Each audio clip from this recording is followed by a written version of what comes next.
Hi, I'm Val from Motion Boutique and welcome to this quick start guide for Pastiche 2. We are going to talk about applying colors to objects using Pastiche. So I have this animation that I've done using Newton 3, and I'm not going to show you in this tutorial how to create this, but I have a tutorial for you on our website, and it's called Fill Mix Flush. And you can also find it on our YouTube channel. So let's see how to apply this smiley to my animated object. And you are going to see that it's really easy using Pastiche 2. So first, let's see what's inside our source. So I have two different smiley and I'm going to apply them both to my animation. So I'm going to bring the composition where there is my smiley to the composition where there is my animation. And I'm going to resize the smiley to fit the group of objects. And your source must really fit all your objects because Pastiche is going to use the anchor point position to pick the color of your source.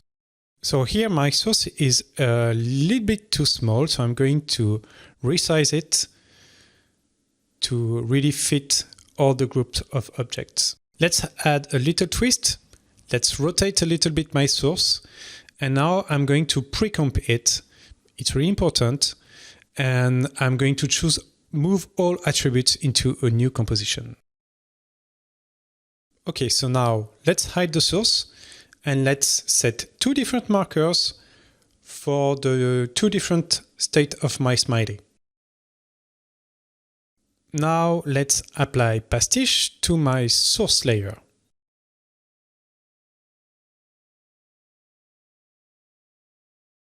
And now let's set Pastiche to only change the fill color. So I'm going to ignore the position, ignore the scale, and set fill color to source color. So let's hit create. And you've got this result. But if you look carefully to the colors, I've got unwanted colors. And this is coming from the rasterization. For example, look at this object.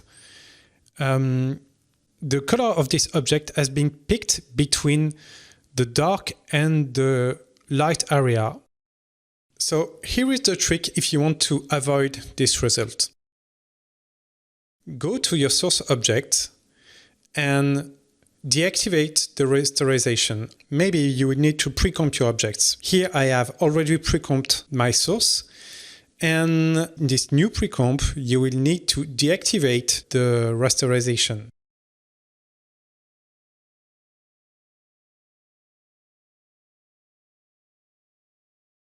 Go back to your main composition and you will see that even if the composition is rasterized, well, it's not. And you have sharp color change. Okay, so now let's hit create again.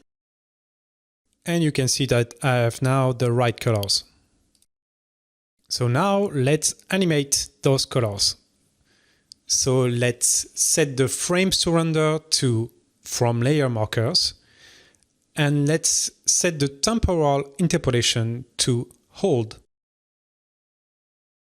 Let's hit create. Okay, let's check. And Pastiche has set two different keyframes. And I have that amazing animation. Thanks for watching.